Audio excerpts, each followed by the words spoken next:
অন্ধকার শুধু এই সূর্য তরুণ নয়, বাইরের বহু মানুষের জীবন গ্রাস করেছে। আমাকে ওখানেই যেতে হবে। প্লিজ তুমি একটু নিজেকে সামলাও নি, এর থেকে আরো অনেক খারাপ পরিস্থিতি সামনে আসতে পারে। ক্ষতির মধ্যে লাভ খুঁজে নিতে হয় বুঝবো, তো সহজে আমি ছেড়ে দেবো না।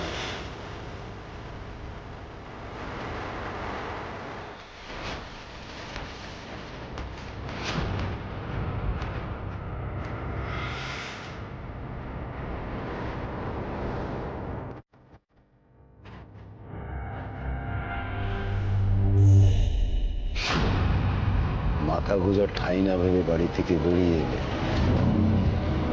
আজ তো বছরের শীতলতম দিন। এই শীতের রাতে বাইরে একা একা ঘুরে বেড়ানোটা কি ঠিক হচ্ছে? শুনশান রাস্তা, বিপদ কোথাও ওত পেতে বসে আছে তা কেউ বলতে পারে? আর তাছাড়া এই ছেলে ছোকরাদের উপর বিশ্বাস নেই। আপনি কি আমাকে ভয় দেখানোর চেষ্টা করছেন মিস্টার হোয়াইট? তাহলে বলি ভুল করছেন। অনেকবার তো ছেলেদের পাঠিয়ে আমাকে সাহায্য করার চেষ্টা করেছেন, কিন্তু কোনো লাভ হয়েছে কি? আপনি বয়স্ক মানুষ ব্রজবাবু, আপনার বয়স হয়েছে, তাই আমি চাই না আপনার গায়ে হাত তুলতে। কিন্তু আপনি যদি উল্টোপাল্টা কিছু করার চেষ্টা করেন তাহলে কিন্তু আমি বাধ্য হব। তখন কিন্তু আপনি বয়সে বড় বলে। কনফিডেন্স ভালো, কিন্তু ওভার কনফিডেন্স মানুষকে শেষ করে দেওয়ার পক্ষেই যথেষ্ট। দুর্গা, হ্যাঁ, সবাই তোমাকে দুর্গা দুর্গা বলে মাথায় উঠিয়েছে ঠিকই, কিন্তু সত্যি সত্যি তোমার তো 10টা হাত গজায়। আপনাদের মতো লোকেদের সাহায্য করতে আমার দুটো হাতই যথেষ্ট। কোথায় কি বলতে হয় সেটা তো খুব ভালো করেই শিখেছো। কিন্তু আপনারা কেউই ভনিতা ছাড়া কথা বলতে শেখেননি। আপনি নিজে যখন এখানে এসেছেন তার মানে নিশ্চয়ই কোনো উদ্দেশ্য আছে, সেটা বলে ফেলুন। তুমি সূর্যতরণ থেকে কেন বেরিয়ে এসছো সেটা আমি খুব ভালো করে জানি। বেশ, তারপর? সামনে নির্বাচন, আমরা কেউ কোনো রকম ঝামেলা চাই না। কিন্তু আমি তো বলে আসিনি আমি ঝামেলা করব। কিন্তু তুমি কিছু তো একটা করবে। হ্যাঁ, আমি সাধারণ মানুষের চোখের সামনে থেকে মিথ্যের পর্দাটা সরানোর চেষ্টা করব অবশ্যই। অভির বিরুদ্ধে ভুল করে মুখ খুলো না দুর্গা।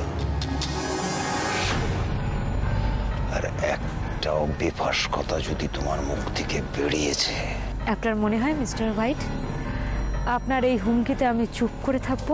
তোমার ভালোর জন্যই বলছি। আমার খারাপের জন্য তো আপনারা কোনোদিনও কিছু বলেননি, কাজে করে দেখিয়েছেন। এবার থেকে আমিও তাই করব। যা করব সেটা কাজে করে দেখাবো।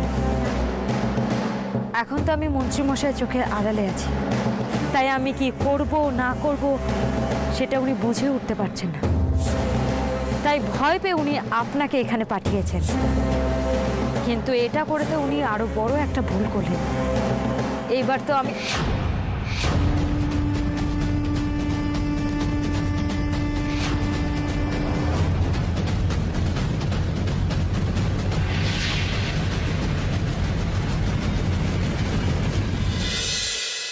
অনেকদিন পর চারুকে দেখে বেশ ভালো লাগলো। খুব খুশি আছে মেয়েটা এখানে। কেউ তার বাড়ি ছেড়ে কতটা খুশি থাকতে পারে আমি জানি না, তবে আমি আমার যথাসাধ্য চেষ্টা করছি ওকে খুশি রাখবার। এবার দুর্গার একটা ব্যবস্থা করতে হবে, বুঝলি?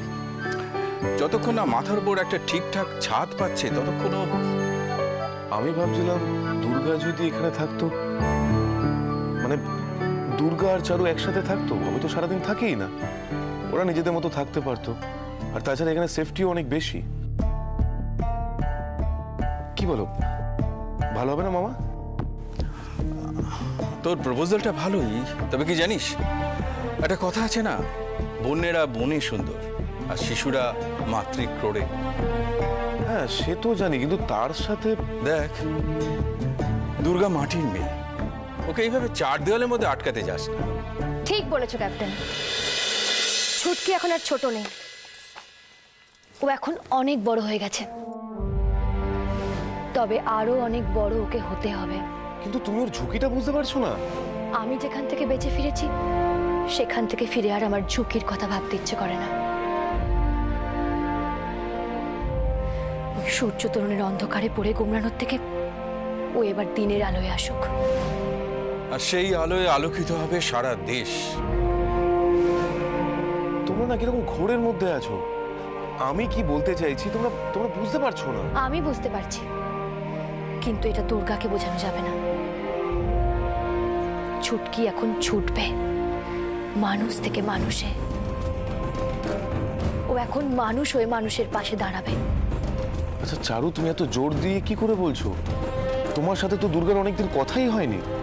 আমার বোন আর আমি বুঝতে পারবো না, কিন্তু ক্যাপ্টেন তুমি যে বললে দুর্গা আসবে, দুর্গা কোথায়? চাইলে তোমার কথা সারা জীবনের জন্য বন্ধ করে দিতে পারে দুর্গা। আপনি এভাবে অনেক কথা বন্ধ করিয়েছেন, কিন্তু আমাকে পারবেন না। তুমি আমাকে চ্যালেঞ্জ করছো? আপনার যদি আমাকে মারারই হতো তাহলে আপনি এত কথা আমার সামনে বলতেন না। হ্যাঁ ঠিক, আমি তোমায় মারতে আসিনি দুর্গা, তোমায় মেরে ফেলে রেখে যেতে পারি। এর জেটটা কিন্তু আপনাদের ইলেকশনেও পড়বে। আপনি যথেষ্ট বুদ্ধি রাখেন ব্রজবাবু, তাই এত সহজে এই ভুলটা আপনি করবেন না। তোমার বডি এমন জায়গায় গুম করে দেবো দুর্গা, লোকে বহু বছর জানতেই পারবে না তুমি বেঁচে আছো না নেই।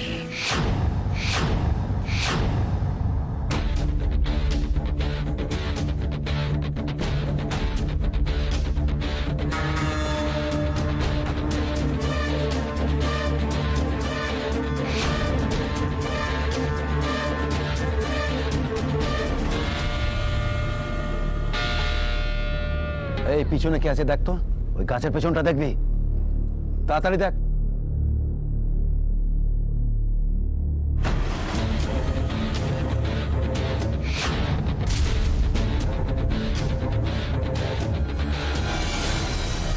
এখানে কেউ নেই স্যার। আশেপাশে ভালো করে দেখ, পালিয়ে যেতে না।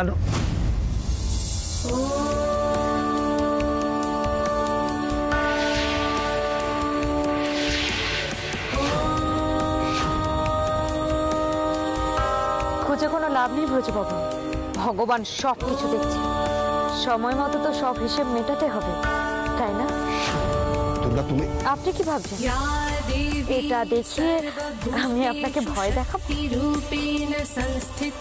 না না ব্রজবাবু, আপনার যথেষ্ট বয়স হয়েছে, এই বয়সে আপনার হাতে এইসব জিনিস মানায় না।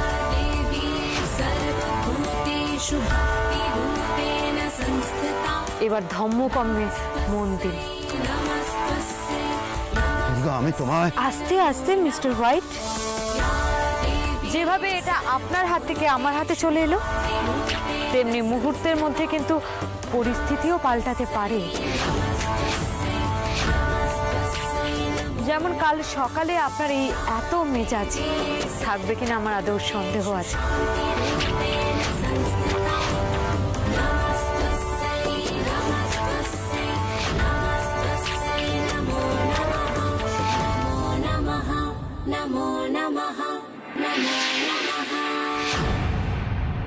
হ্যাঁ, একরকম একটা ভেবেছি এবার নির্বাচনী প্রচারে অনেক চমক থাকবে। হ্যাঁ, একই গল্প রোজ রোজ দেখতে দেখতে লোকে বোর হয়ে যায়, তাই মাঝে মাঝে মোড়কটা বদলানো দরকার। আন্দাজি করতে পারবে না এমন কিছু ঘটাতে হয়। হ্যাঁ, যাই হোক, প্রতিবার যেরকম প্রচার হয় সেইভাবেই তোমরা করতে থাকো, বাকিটা আমি দেখছি। দাদা, বাকিটা আমরাই দেখে নিতে পারি, কি বল মেজা? শোনো, তোমার নির্বাচনের পোস্টার আমি ভেবে ফেলেছি। বিজয়, হ্যাঁ দাদা। তোমার ভাইকে বলে দাও যে এটা নির্বাচনী পোস্টার, সিনেমার পোস্টার নয়। না দাদা, সিনেমার থেকে কমও কিছু নয়। দেখো, আমরা সিনেমায় যেটা দেখি সেটা তো পুরোপুরি সত্যি নয়, কিছুটা ভাওতাবাজি। রাজনীতিও তাই, ভোটও তাই, ভক্তিবাজি। বিজ্ঞাপনের যুগ, বিজ্ঞাপন আগে, উন্নয়ন পরে। বাবা, বাড়িতে এত বড় ইলেকশন প্ল্যানার আছে, এই ট্যালেন্টটা তো আগে জানা ছিল না। এর আগে তো জানতে চাওনি দাদা। যদি জানতে চাইতে তাহলে দেখিয়ে দিতাম যে আমি কি কি করতে পারি। বিজয়, হ্যাঁ দাদা। হঠাৎ এত উৎসাহের কারণ? হ্যাঁ, আমাকে এখনো ডিটেলসও কিছু বলেনি, তবে ও নাকি নতুন ভাবে প্রচার করার কথা ভাবছে। প্রচারে নতুনত্ব? হ্যাঁ দাদা, একেবারে ক্রিয়েটিভ বুঝলে, কিন্তু পাবলিক খুব খাবে। কিরকম? যেমন ধরো তোমার ওই নির্বাচনী প্রচারের মঞ্চে সুন্দর সুন্দর দেখতে কিছু মডেল থাকবে, লম্বা পা, খাটুর ফেস, পিঠটা ফাঁকা থাকবে, আর সেই পিঠে আমি নিজের হাতে তোমার ছবি সাঁটিয়ে দেবো, আর ওই সাঁটানো পিঠ নিয়ে তারা ক্যাট ওয়াক করতে করতে মঞ্চের উপর হেঁটে বেড়াবে। আর আর হচ্ছে ওই তুমি হাত জোড় করে ভোট ভিক্ষা করছো, এই ছবি থাকবে না। থাকবে যে তুমি জনগণকে মানে দেশবাসীকে ফ্লাইং কিস দিচ্ছ। আইডিয়াটা আমার এমনি এমনি আসেনি। আজ ভোর রাতে আমি স্বপ্নে দেখেছি, যতক্ষণ আমি তোমাকে বলতে পারছিলাম এটা গুড়গুড় গুড়গুড় করছিলাম, এতক্ষণে শান্তি পেলাম। আর তাছাড়া কি হলো, থেমে গেলে কেন? স্বপ্নে আর কি কি দেখেছো বলো। এরপর বরাবরের মতো তোমার স্বপ্নটাকে গুছিয়ে দেবো আমি। মিস্টার আমাকে বাঁচা না। থেকে শিক্ষা হয় না, তার এরকম শিক্ষা কিছু দরকার। আরে শিক্ষা পেতে গেলে তো বাঁচতে হয় দাদা। ওই বন্ধুক থেকে হঠাৎ করে গুলি ছুটে যদি আমার খুলি ফুটো করে দেয়। ওরকম খুলি থাকার চেয়ে না থাকাই ভালো। ধর্মের ষাঁড় কোথাকার। দাদা দেখো, আইডিয়াটা তোমার পছন্দ হয়নি, আমাকে বললেই পারতে, আমি পাল্টে দিতাম। এত বড় শাস্তি দেওয়ার কি প্রয়োজন? বিজয়ের ওকে আমার চোখের সামনে থেকে চলে যেতে বলো। হ্যাঁ দাদা, হ্যাঁ এমনিতে মাথায় হাজারো চিন্তা, তার মধ্যে এসব ভাড়ামি আমার ভাল লাগছে না। দাদা, আমি কি একটা নতুন আইডিয়া দেবো? ঠিক আছে ঠিক আছে, দেবো না। মেজদা চল।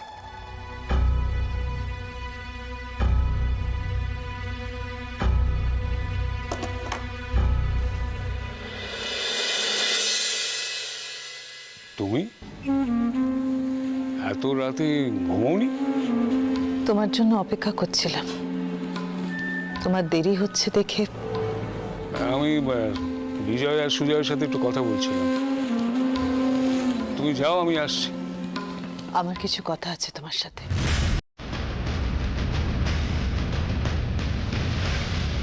দুর্গা এখন কোথায় যেতে পারে তার কোনো আন্দাজ আছে তোমাদের? আন্দাজে আমরা এত রাতে কোথায় ঘুরতে যাবো, সেটা কি সম্ভব? এখন এইভাবে বাড়িতে বসে থাকাও তো সম্ভব নয়, যখন আমরা জানি যে দুর্গার বিপদ হতে পারে। আচ্ছা বাবা, তার থেকে বরং চলুন আমরা গিয়ে দেখে আসি, যদি ওকে খুঁজে না পাই তাহলে। যাবি? হ্যাঁ হ্যাঁ হ্যাঁ, আমিও যাবো তোমাদের সাথে।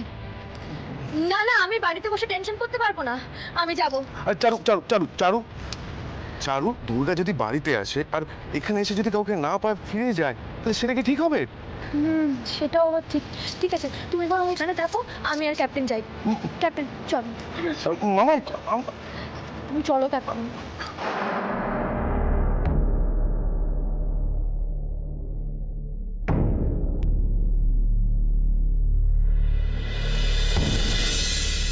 এই তো দুর্গা। তোমরা কোথায় যাচ্ছ? নিশ্চয়ই আমাকে খুঁজতে। হ্যাঁ রে, এই শোন, কি হলো? কোথায় গেছিলিস তুই? ফোন ধরিসনি কেন আমার? তুই সব বুঝিস আর এটা বুঝিস না যে আমার টেনশন হয়? দিদি, এতে টেনশনের কি আছে? আমার ভয় হয় যদি। তোমার ভয়টা মিথ্যে নয়। কেন? কিছু হয়েছে কি? অভিরূপ মুখার্জি মুখে যাই বলুক না কেন আর যতই নাটক করুক না কেন, উনি যে দুর্গাকে এত সহজে ছাড়বে না সেটা আমরা সবাই জানি। কিন্তু ওনাকে তো থামাতেই হবে। এই তোরা বুঝি এসব করতে গেছিলি? যাওয়ার দরকার কি? উনি মন্ত্রী মানুষ, ওনার হাত অনেক লম্বা। তার মানে ওনার লোকজনরা তোমাদের উপরে? এটা আমাদের কাছে নতুন কিছু নয়। এই লড়াইটা চলতেই থাকবে যতক্ষণ না আমাদের দুজনের মধ্যে কেউ একজন হারছে।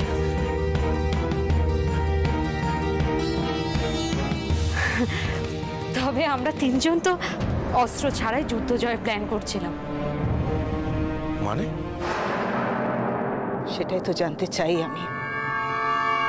কখনো ভেবেছো কি করবে তুমি এত কিছু নিয়ে?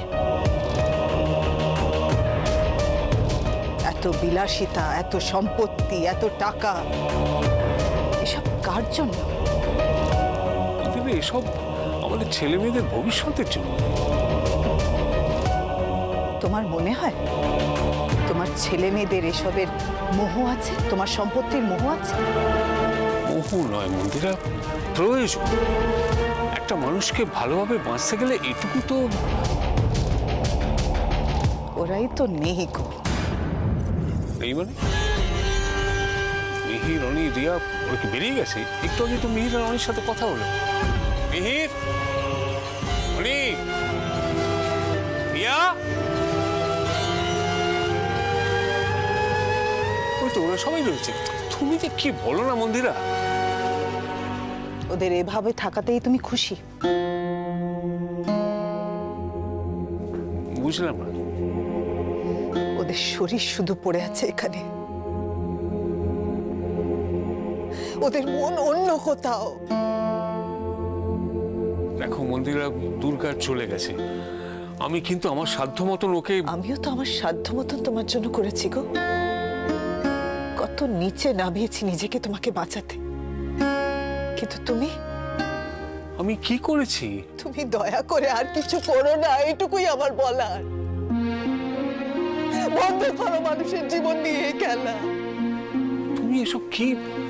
মিহি, দেখো তো তোমার মার কি হয়েছে হঠাৎ করে এসে এখন। আমি যেটা বলছি সেটা শোনো। ওদের তুমি নিজেদের মতন করে বাঁচতে দাও। আমি কি চাপিয়ে দিয়েছি শুনি ওদের উপর? ওরা তো স্বাধীন, আমি তো আর আগের মতো ওদের উপর কিছু। তুমি জানো তুমি কি করছো।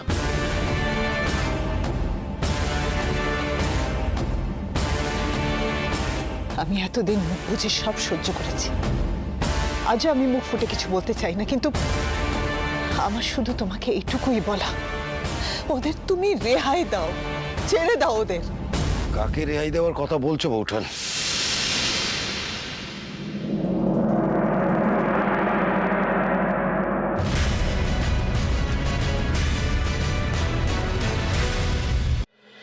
তোমাকে এরকম দেখাচ্ছে কেন বুঝো কাকা? কি হয়েছে তোমার? যেটা হয়েছে সেটা বলতে লজ্জা করছে আমার। তোমার লজ্জা করছে? সেটা আবার আমাদের বিশ্বাস হচ্ছে না। বাড়ির বউর হাতে হেনস্থা হতে হলে লজ্জা তো করবেই। মানে দুর্গা, তুমি ফিরিয়ে আনতে বলেছিলে আর তার এই হাল। দুর্গা তোমার সাথে এমনি এমনি এরকম ব্যবহার করেছে? তাহলে কি ব্রজ মিথ্যে বলছে? মিথ্যে না হলেও সত্যিটা আগে আমাদের জানতে হবে বাবা। দুর্গা সবকিছুর ঊর্ধ্বে উঠে গেছে অনেক। ও আমাকে শেষ না করে ছাড়বে না। বেশ, আমি বদলানোর চেষ্টা করা সত্ত্বেও যখন কিছু বদলাবে না, তখন খুনের বদলে খুনই হোক। বাবা প্লিজ, প্লিজ এতটা ইম্পালসিভ হও না, মাথা ঠান্ডা কর। মাথা ঠান্ডা করার ফল তো দেখছো। আমি চুপ করেছি বলে দুর্গা আমার বিরুদ্ধে সারা দেশে আগুন লাগিয়ে বেড়াচ্ছে, আর ওই আগুনে ওকে শেষ না করা পর্যন্ত এর লড়াই থামবে না। দয়া করে এমন কিছু করো না যাতে আবার একবার। সেটা আর সম্ভব নয়। বেশ, এটাই যদি তোমার জেদ হয়, তাহলে আমার একটা কথা তুমি শুনে রাখো। কাল সকালে আমার ছেলে মেয়েদের নিয়ে আমি এ বাড়ি থেকে বেরিয়ে যাব। মন্দিরা,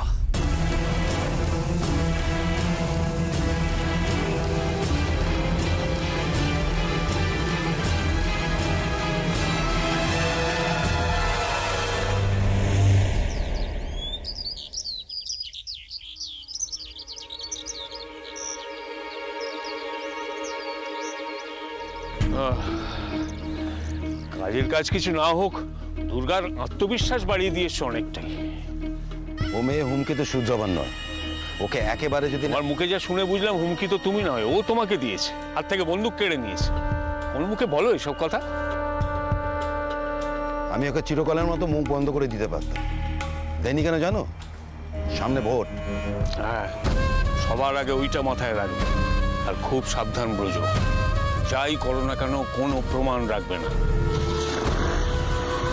দুর্গা,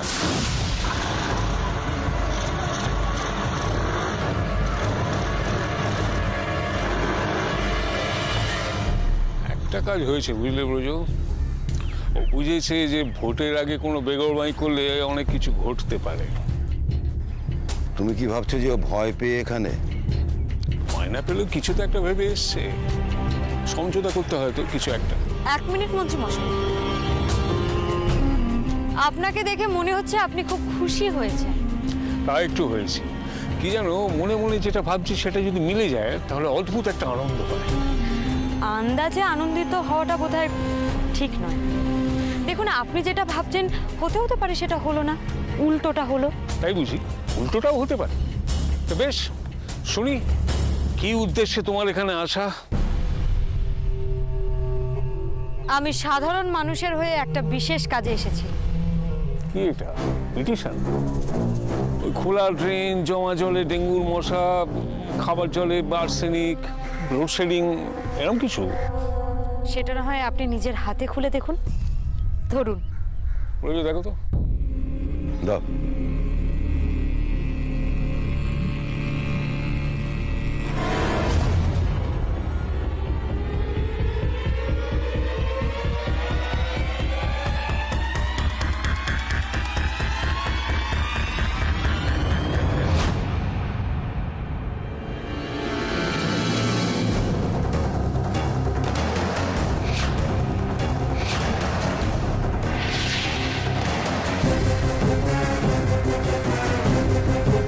সব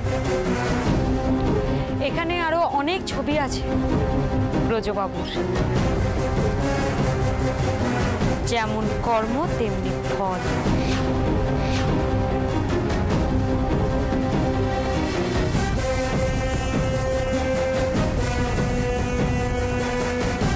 আর হ্যাঁ, এই ছবিগুলো সবসময় নিজের চোখের সামনে রাখবেন। ভবিষ্যতে আর কোনো অন্যায় করার আগে আপনি তাহলে হাজারবার ভাববেন।